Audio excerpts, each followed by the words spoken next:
resucitado para nuestra salvación, como dice la palabra. Y lo que hemos visto, lo que vimos la semana pasada, solamente fue acerca de cuando Jesucristo les lava los pies a sus discípulos. Y eso es algo muy importante porque nos enseña acerca del servicio. Y vamos a orar mientras los niños salen para ver qué aprendemos de esta porción de la palabra. Señor, pedimos que nos ayudes a vivir como quieres tú que vivamos, Señor, como agradecimiento. Hemos entendido, Señor, que la salvación es por la gracia y que nosotros también respondemos con gratitud y con una vida entregada a ti, Señor. Si hay alguien que todavía no recibe esta gracia, pues pedimos que tú le abras los ojos de su entendimiento, Padre, y que haya una respuesta favorable. En el nombre de Jesús pedimos para que seamos edificados con tu palabra, Padre. En el nombre de Él oramos. Amén.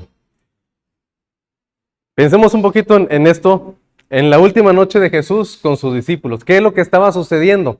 Como hemos visto, lo vimos la semana pasada, Jesús lava los pies de sus discípulos y les enseña la importancia del servicio, y veíamos que no solamente implica un servicio material o físico, sino que es un servicio espiritual, ayudarnos unos a otros y también dejarnos ayudar, ¿verdad? Porque veía que a veces la gente dice, no, yo estoy bien, nunca estoy mal, ¿quieres que te ayude en algo? No, una oración, no, nada, estoy bien, todo bien. Y somos como Pedro, ¿verdad? Que no nos dejamos ayudar o lavar. Jesús también les animó con la promesa de la casa del Padre, Juan 14, muchos se saben el versículo 6, ¿no? Pero Él empieza diciendo, no se turbe su corazón, si creen en Dios, crean en mí. Y Jesús les dice, yo voy a la casa de mi Padre, en la casa de mi Padre muchas moradas hay. Si así no fuera, yo ya se los hubiera dicho, voy pues a preparar lugar para vosotros. Y entonces ya es cuando Felipe le dice, Señor, pues no sabemos ni a dónde vas, ni sabemos el camino. Y el versículo 6, Jesús le dijo, yo soy el camino y la verdad y la vida. Nadie viene al Padre sino por mí. Después también le promete el Espíritu Santo a sus discípulos, el Consolador que vendría a ayudarles, allá en el capítulo 15. La segunda parte del capítulo 15 y la última parte del capítulo 16, bueno, todo el capítulo 16. Pero también Juan 15 inicia con un mandamiento y una promesa interesante. Él les animó a permanecer en Él, a amarlo y a obedecerlo. Todos sabemos tal vez Juan 15, permanecer en mí. Si mis palabras no permanecen en vosotros, fuera de mí no pueden hacer nada. Juan 15. Y cierra precisamente Juan 16 con una promesa un poquito curiosa. Vamos a ver Juan 16, versículo 33. Para que veamos con qué trasfondo el Señor Jesucristo está haciendo esta oración. Juan 16, 33.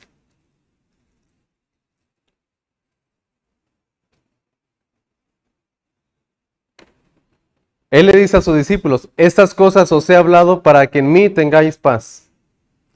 O sea, todo lo que hemos visto, bueno, lo que solamente vimos a grandes rasgos. En el mundo tendréis aflicción, pero confiad, yo he vencido al mundo. Jesucristo sabía que iba a venir aflicción sobre sus discípulos y con eso de base Él entonces empieza a orar por sus discípulos.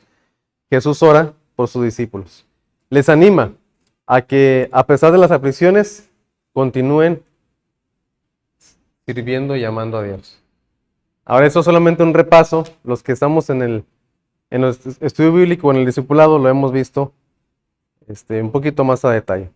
¿Qué sucede aquí con Jesús? Bueno, pues Él oraba, era un hombre que oraba mucho. A veces oraba toda la noche aquí en Lucas 6. Él oró toda la noche porque al día siguiente iba a seleccionar a sus discípulos. Él acostumbraba a estar solo para orar. Dice ahí que en un lugar desierto también oraba cuando Él se iba al monte a orar. En Lucas 5, perdón. Y en Marcos 1 dice que Él se iba al desierto. No necesariamente un desierto como el que nosotros entendemos, sino se refiere a un lugar solitario. Y ahí Él oraba. Pero no sé si se han preguntado, bueno, ¿qué es lo que Jesucristo oraba? Porque solamente se nos dice que pasó toda la noche, que se iba al monte a orar solo. Aquí se nos dice que iba muy de mañana y se fue a orar a un lugar desierto, pero no se nos dice qué era su contenido de la oración. Vemos algunas pequeñas oraciones de Jesús, pero a veces no vemos o no vemos solamente en una ocasión la oración completa de Jesús. Por ejemplo, allá en Lucas vemos que Jesús dice que se iba al Getsemaní y oraba y decía, Padre, si es posible, pasa de mí esta copa, pero no se haga mi voluntad sino la tuya. Pero dice que había pasado más o menos una hora orando y luego regresa y encuentra a sus discípulos dormidos. Entonces, ¿qué fue todo lo demás que oró? Porque solamente se ve esa pequeña sección. Si es posible, pasa de mí esta copa. Bueno, si queremos conocer a Jesús y si queremos conocer su corazón y lo que Él piensa y lo que Él desea delante de Dios, es viendo Juan 17. Porque delante de Dios no podemos ser otra persona. Delante de Dios el Señor Jesucristo se mostró tal cual es y Él entonces abrió su corazón para pedirle al Padre las últimas peticiones que Él tenía aquí en la tierra. Y por eso vamos a ver las peticiones del Señor Jesús. Primero, ya lo leímos en Juan 17, del 1 al 5. ¿Qué es lo que Él está pidiendo? Lo leímos ahorita al inicio. Él pide la glorificación de Dios. Ahora, ¿qué entendemos por glorificación? Recordemos un poquito cuando vimos de la gloria de Dios, es hacer ver las cosas como lo que realmente es. Un ejemplo que a veces pongo. Si nosotros vemos un avión lejos, no le tenemos miedo, ¿verdad? Está bien lejos. O si vemos un tráiler, por ejemplo, si vamos manejando y vemos un tráiler que viene a lo lejos y hacia otra dirección, pues no le tenemos ningún tipo de miedo, ¿no? Pero si nosotros vamos manejando y vemos que el mismo tráiler viene y está invadiendo carril y hace una curva, ya cambia completamente. El tráiler no lo hicimos más grande, es el mismo, solamente que al acercarnos o al acercarse, lo vemos tal cual es. Y podemos decir, estaba muy grande y es muy imponente y es muy poderoso y me puede matar un choque de un tráiler. Pero si lo vemos lejos, hacia otra dirección, es el mismo tráiler, tiene el mismo poder, la misma fuerza, pesa lo mismo, pero no le estamos viendo tal cual es. Ahora, eso es más o menos un ejemplo de cómo glorificamos a Dios. Cuando nos acercamos a Él y lo vemos tal cual es, lo vemos mayor, no porque Él haya crecido, sino porque lo vemos mejor como Él es. Entonces Jesucristo aquí lo que dice es, Él pide esa glorificación. Juan 17. Vean cómo inicia la oración. Padre, la hora ha llegado. La semana pasada hablábamos de eso, que Él se refería a la hora cuando ya iba a estar dando su vida por nosotros. Glorifica a tu Hijo, para que también tu Hijo te glorifique a ti, como le has dado potestad sobre toda carne, para que dé vida eterna a los que le diste. Y esta es la vida eterna, que te conozcan a ti, el único Dios verdadero, y a Jesucristo, a quien has enviado.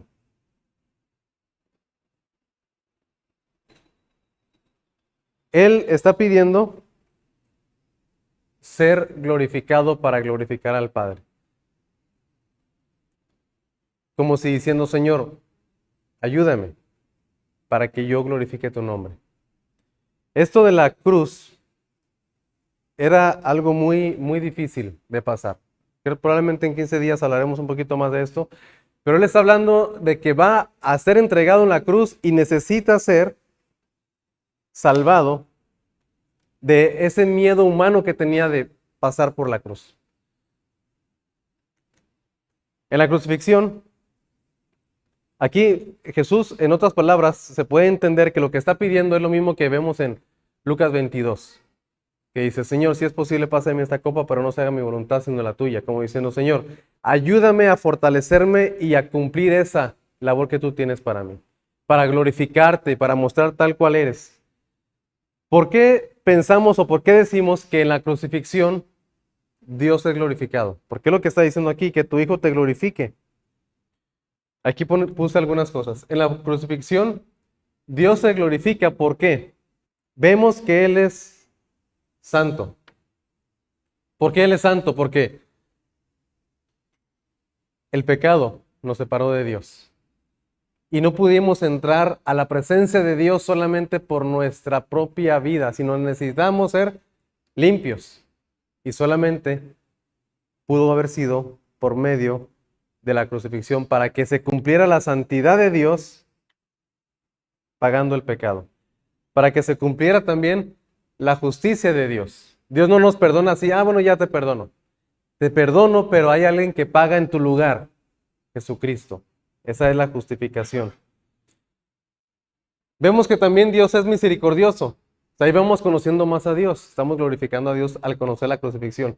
Él es misericordioso porque entendemos que Él pudo habernos dejado así. ¿Pecaron? Pues ustedes decidieron pecar. Sigan su camino. Pero Él tuvo misericordia de nosotros. No nos dio lo que merecemos, que es el infierno. Él es un Dios lleno de gracia y lleno de amor. Hemos entendido que la gracia es darnos lo que no merecemos por algo gratuito. Vemos la bondad de Dios, Dios es bueno, y vemos el poder de Dios. El poder a veces se entiende más como, nosotros lo vemos como lo que sí se puede hacer, o el potencial que tenemos efectuándolo. Pero aquí es otro tipo de poder. En otras palabras, pudiéndose Él bajar de la cruz, tuvo un mayor poder al sostenerse en la cruz por amor a nosotros. Entonces, el poder no es solamente algo en acción, sino también es ser pasivo cuando hay que ser pasivo. En ese caso, Jesucristo mostró su poder al soportar y al ser resucitado también. Ahora vemos aquí también que la oración de Jesús, vamos a ver versículo 3, 4 y 5. Dice, y esta es la vida eterna, que te conozcan a ti, el único Dios verdadero, y a Jesucristo, a quien has enviado. Yo te he glorificado en la tierra. He acabado la obra que me diste que hiciese. Ahora pues, Padre, glorifícame tú al lado tuyo con aquella gloria que tuve contigo antes que el mundo fuese. Vamos a ver algunos detalles aquí. Nuestras oraciones. ¿Cómo son nuestras oraciones generalmente? Generalmente nuestras oraciones son, Señor, necesito esto, Señor, quiero esto, Señor, dame esto, Señor, ayúdame en esto. Y solamente pedimos estar más cómodos y olvidamos más bien que el enfoque debería ser que Dios sea glorificado. Sí, tal vez que Dios me ayude, que Dios me bendiga, que Dios me guarde, que Dios me proteja, para que Dios sea glorificado. Y es lo que Jesucristo está diciendo aquí. Señor, glorifícame tú para que yo te glorifique a ti, para no quedar mal. Nuestras oraciones deberían de ser más como esas, buscar que Dios sea glorificado y no solamente nosotros. Otra es el versículo 3 que dice, que te conozcan a ti. Esa es la vida eterna. Y aquí hay que tener un poquito de atención porque, por ejemplo, hay un grupo religioso, los Testigos de Jehová, que ellos dicen, tú no puedes ser salvo hasta que no conozcas a Dios. No puedes ser salvado, no puedes recibir el perdón de pecados hasta que no conozcas mucho de Dios y conozcas todos los cursos que ellos tienen. Terminamos los cursos y tal vez, ¿verdad? Dependiendo de si conoces bien o no. Bueno, no es así. Más bien Jesucristo dice, esta es la vida eterna. Y ellos se basan en esto, pero Jesús dice, esta es la vida eterna. ¿Qué es la vida eterna? Muchas veces decimos el perdón de pecados, y es verdad. Pero no solamente eso, sino perdón de pecados, ¿para qué? Para conocer a Dios, para conocer a Jesucristo. Repito la idea, no es que tenemos que conocer mucho para llegar a tener la vida eterna, sino que tenemos la vida eterna, es como si nos dieran la entrada a un lugar. Bienvenido, esto es la vida eterna, conocer a Dios. ¿Cuánto nos vamos a tardar? Pues nunca dejaremos de conocer a Dios, ni a Jesucristo. Versículo 4. Dice, yo te he glorificado en la tierra, he acabado la obra que me diste que hiciese. Ahora, aquí hay dos formas en las que podemos ver esta segunda parte. Bueno, primero veámoslo en general. ¿Cómo glorificamos a Dios? ¿Cómo Jesús glorificó a Dios? Acabando la obra que Él le pidió. Él habla aquí en pasado, dice, he acabado la obra que me diste que hiciese. Algunos dicen que se refiere a que Jesús dice, ya está hecho, como, no sé, creo que en Estados Unidos, cuando tú le pides un favor a alguien, oye, ayúdame a hacer esto, te dicen, it's done. Te dicen, ya está hecho. Aunque no lo hayan hecho todavía, pero es como, ten por seguro que lo voy a hacer y ya está hecho. Eso es como, it's done, ya está hecho. Aunque no lo hayan hecho. Entonces, entienden que así es como Jesús está diciendo. Sí, sí, aquí vemos unos bilingües, sí, más o menos. El que veo que se ríen de mí, dije, a lo mejor estoy hablando mal. Entonces, lo que sucede es que algunos dicen, Jesús está diciendo, Señor, voy a acabar la obra. No la ha terminado, pero dando por cierto que lo terminará. Y también se entiende, y yo lo entiendo mejor de la segunda forma, que había no solamente un propósito cuando Jesús vino, había por lo menos dos. Un propósito era dar su vida para salvarnos, lo entendemos, y aquí todavía no lo hacía. Pero también el otro propósito era juntar discípulos, enseñarles, capacitarles y comisionarles. Y ahí es cuando Jesús dice, he acabado el cuidar de los discípulos. Y eso lo entendemos porque cuando ora por ellos le dice, Señor, yo les di tu palabra, yo manifesté tu nombre, como diciendo, Señor, yo terminé lo que me encomendaste. Todavía me falta la segunda cosa, que es morir por los pecadores, pero la primera que fue guardar a los discípulos y enseñarles, he acabado la obra que me diste que hiciese. Bueno, vamos a continuar. Y él, en el versículo 5, dice esto, ahora pues, Padre, glorifícame tú al lado tuyo, con aquella gloria que tuve contigo antes que el mundo fuese. Jesús no empezó a nacer, no empezó a existir, perdón, en Belén. Él ya existía. Tal vez conocemos y sabemos Juan 1:1, en el principio era el verbo, y el verbo era con Dios, y el verbo era Dios. Ese estaba en el principio con Dios, y todo lo que nos dice hasta ahí. Hasta que dice el versículo 14, y aquel verbo fue hecho carne y habitó entre nosotros. Dando a entender que ya existía Jesucristo desde siempre. Y aquí en Filipenses nos dice que Jesucristo, el cual siendo en forma de Dios, no estimó el ser igual a Dios como cosa que aferrarse, sino que se despojó a sí mismo tomando forma de siervo. Él estaba en forma de Dios y se hizo hombre. Jesús lo que está pidiendo aquí, Señor, ahora que voy a entregar mi vida, te pido que regrese. Y es lo que dice en Filipenses 2, versículo 8, si no mal recuerdo, dice, por lo cual también Dios le exaltó hasta lo sumo y le dio un nombre que es sobre todo nombre, para que el nombre de Jesús se doble toda rodilla a los que están en el cielo y en la tierra y debajo de la tierra. Entonces Él está pidiendo ser restaurado, aunque nunca perdió su divinidad, pero sí perdió esa gloria divina, esos atributos que Él decidió dejar para venir a serse humano. No dejó de ser Dios, pero todo lo que está pidiendo es regresar. Eso es un misterio muy fuerte. Pero vamos a ver a la segunda petición. Jesús ora, aparte de pedir por esa glorificación y por regresar todo, ora por sus discípulos. Versículos 6 al 19.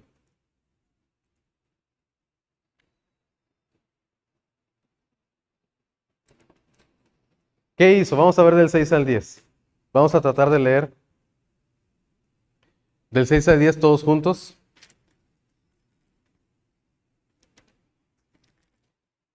Dice, todos juntos, he manifestado tu nombre a los hombres que del mundo me diste. Tuyos eran y me los diste, y han guardado tu palabra. Ahora han conocido que todas las cosas que me has dado proceden de ti, porque las palabras que me diste les he dado, y ellos las recibieron.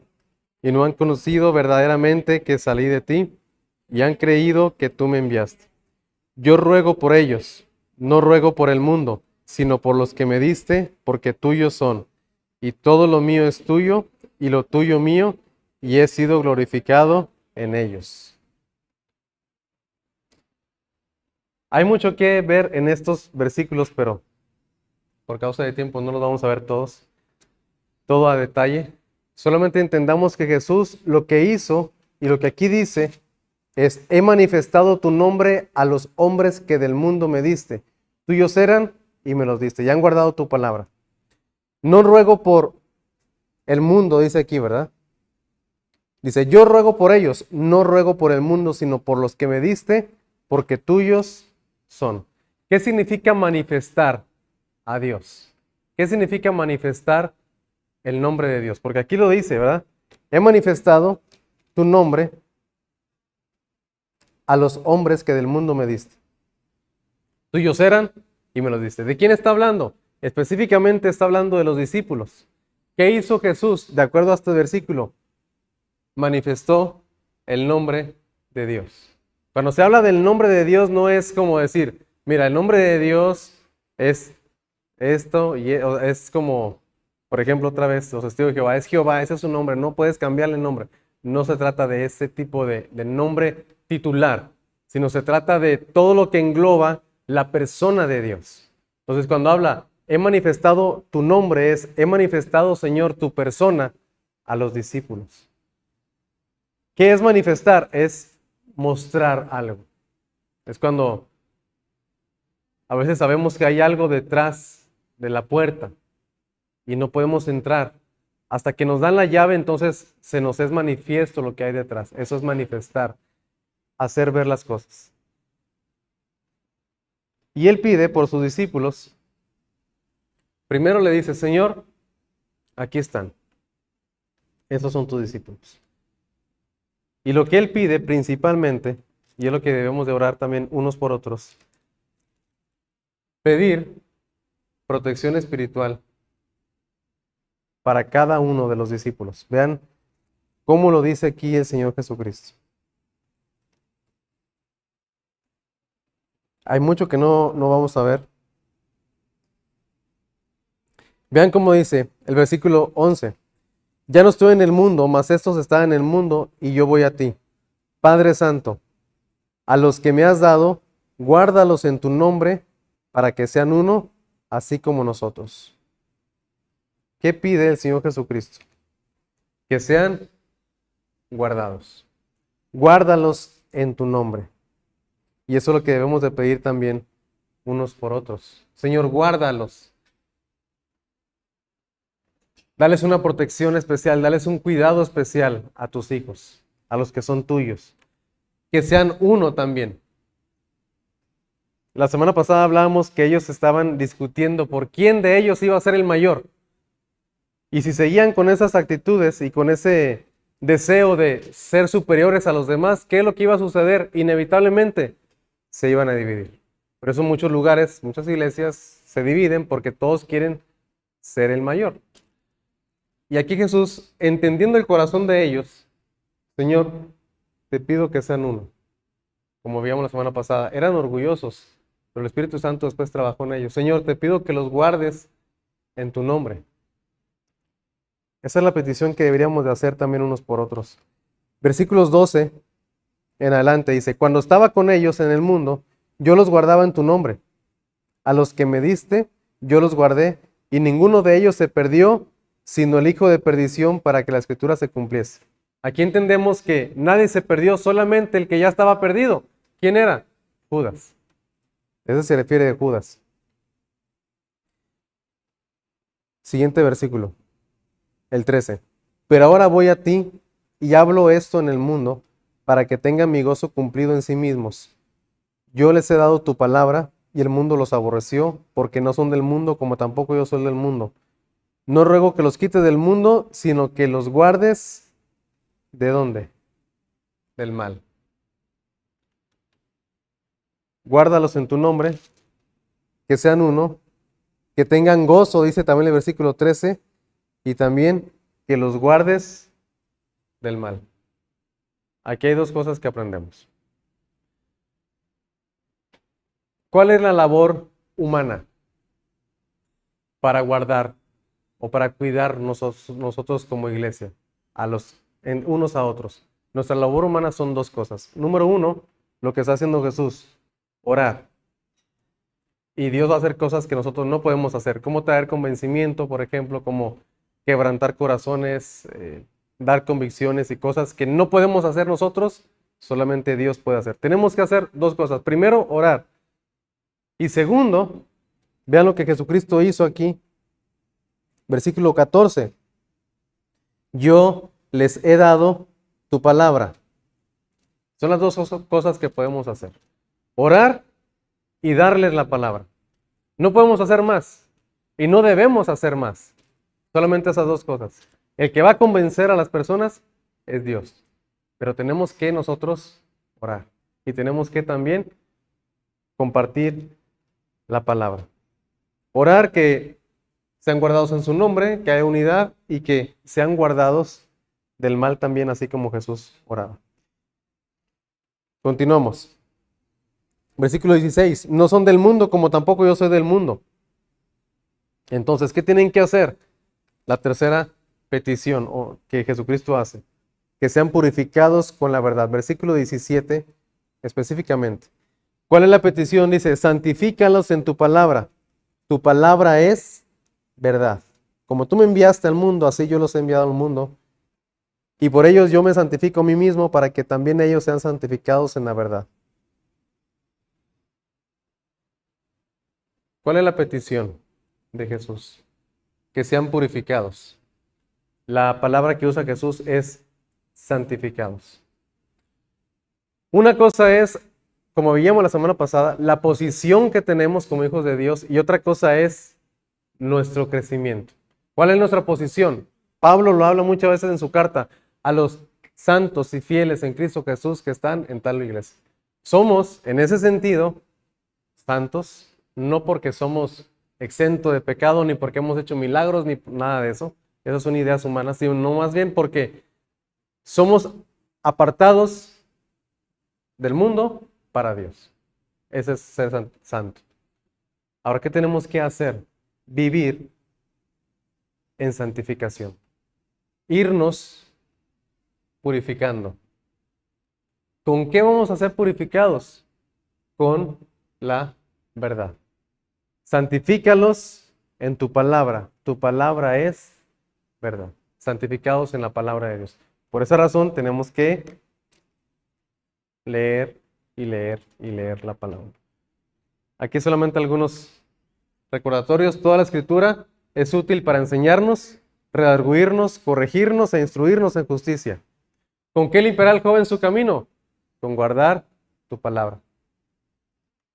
En mi corazón he guardado tu dicho, dice el versículo 11, para no pecar contra ti. Y así como esos hay muchos versículos que nos enseñan y nos dicen que tenemos que ser purificados con la palabra. El Salmo 119, 160 dice,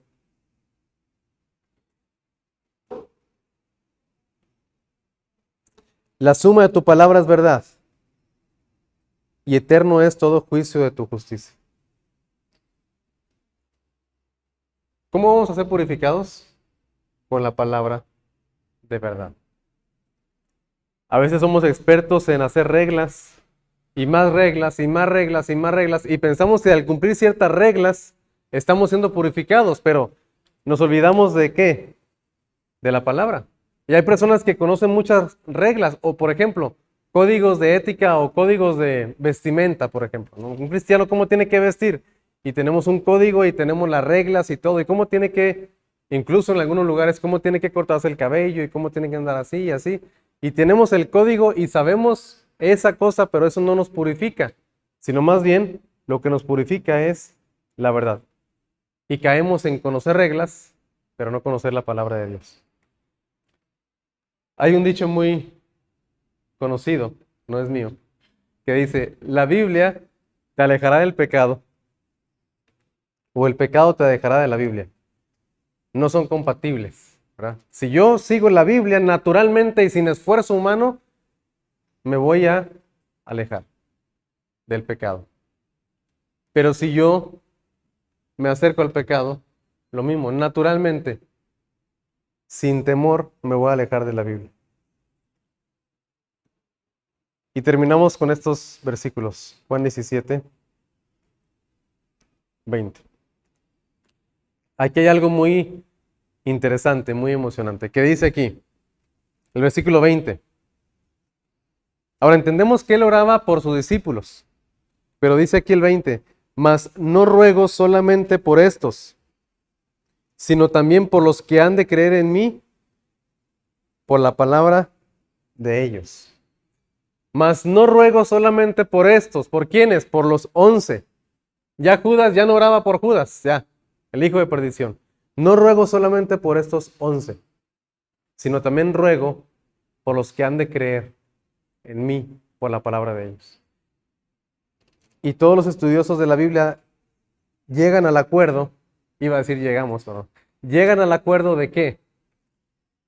De que ahí estamos incluidos nosotros.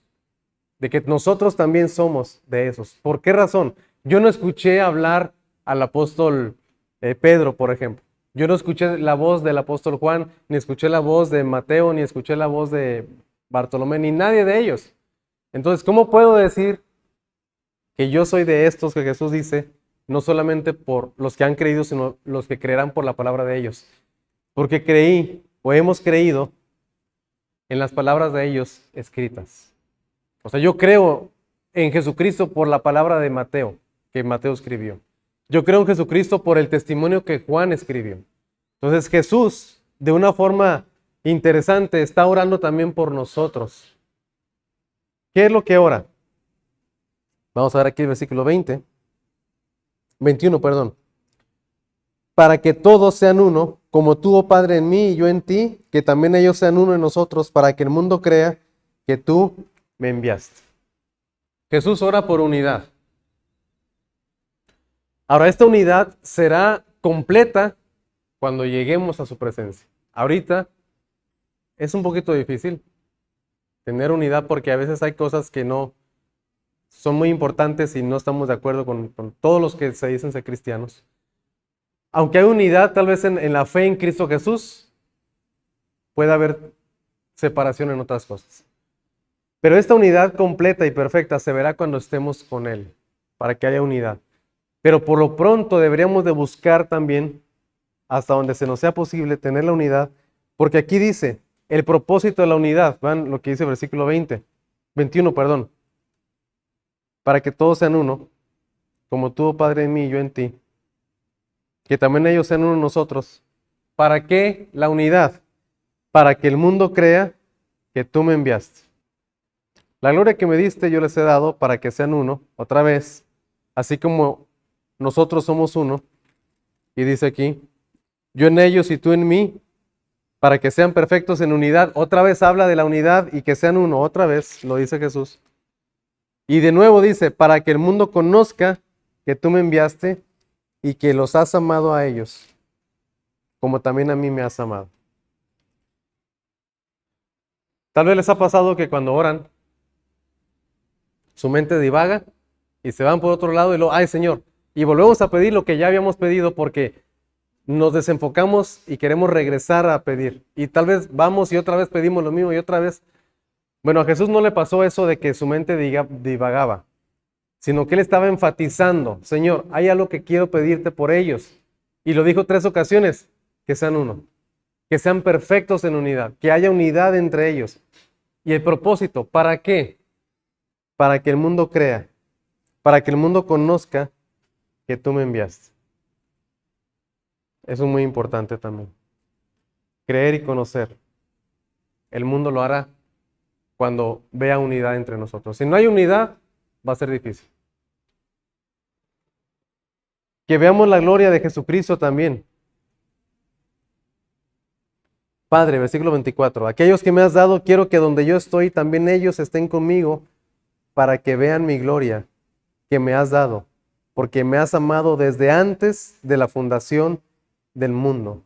Padre justo, el mundo no te ha conocido, pero yo te he conocido, y estos han conocido que tú me enviaste, para que vean mi gloria. Ahora entendemos que si somos creyentes, salvados por la gracia de Dios, veremos la gloria de Dios. Es lo que Jesús habla en Juan 11:40, ¿verdad? Con Marta. Si creemos, veremos la gloria de Dios. ¿No te he dicho que si crees, verás la gloria de Dios? Gracias. ¿No te he dicho que si crees, verás la gloria de Dios? O sea, si creemos, veremos la gloria de Dios, entraremos y estaremos en la presencia de Dios en un futuro. Pero Jesús también tiene el deseo de que veamos la gloria de Dios aquí en nuestra vida. Que también podamos ver nosotros en nuestra vida a Dios manifestado, a Dios cuidándonos, a Dios protegiéndonos, a Dios amándonos, a Dios obrando en nuestra vida, cambiando nuestro matrimonio, cambiando y dando bendiciones. Eso también es ver la gloria de Dios. Jesús dice, para que vea mi gloria y conocerlo mejor. Y terminamos con el versículo 26. Y les he dado a conocer tu nombre, y lo daré a conocer aún, para que el amor con que me has amado esté en ellos y yo en ellos. Disfrutar de una manera más especial el amor de Dios en nuestras vidas. Disfrutar de la presencia de Cristo en nuestra vida. Ese es el deseo de Jesús. Que tengamos unidad, que veamos su gloria, que seamos guardados en su nombre, que seamos uno, que seamos guardados del mal. Y lo mismo que yo digo los miércoles de oración. Hay que reenfocar nuestras oraciones. No se trata de solamente orar por nosotros, por mis necesidades. Se trata de orar por los demás también y ver la vida espiritual de los demás. Porque cuando oramos o cuando levantamos peticiones, casi siempre son, y no digo que está mal, está bien, orar por salud, orar por bienestar, orar por problemas, sobrellevar, es algo natural y debemos de hacerlo, pero no quedarnos solamente con eso. Ese es el detalle. Porque a veces por solamente orar por mis necesidades y mis problemas que son importantes para mí, olvido orar por mi vida espiritual, olvido orar por la vida espiritual de los demás y olvido lo que al fin de cuentas va a ser lo más importante porque es lo eterno. Ser más espirituales en nuestra oración. Y pues vamos a terminar orando. Pónganse de pie por favor para orar. Y tengo ahí unas hojitas. ¿Falta uno? A ver, dale. Ah, sí. Si falta una, gracias. Ese es uno de mis versículos favoritos. Y es bueno para cerrar. Hebreos 7:25 dice, hablando de Jesús, por lo cual puede también salvar perpetuamente a los que por él se acercan a Dios, viviendo siempre para interceder por ellos. ¿Cada cuándo pecamos? Todos los días. ¿Cada cuándo estamos expuestos a la maldad? Todos los días. ¿Cada cuándo nos contaminamos? Todos los días. ¿Cada cuándo somos tentados con el mal? ¿Cada cuándo tenemos esa tendencia a ser orgullosos todos los días? Pero también tenemos esa seguridad de que todos los días, así como Jesús oró por sus discípulos, todos los días Él está intercediendo por nosotros. Dice aquí, viviendo siempre para interceder por nosotros. Y ese es el ejemplo que Él nos ha dado. Entonces, la petición ahorita, la forma de orar, es vamos a orar unos por otros. Vamos a hacer grupos de oración. ¿Puedes terminar la grabación, por favor? Vamos.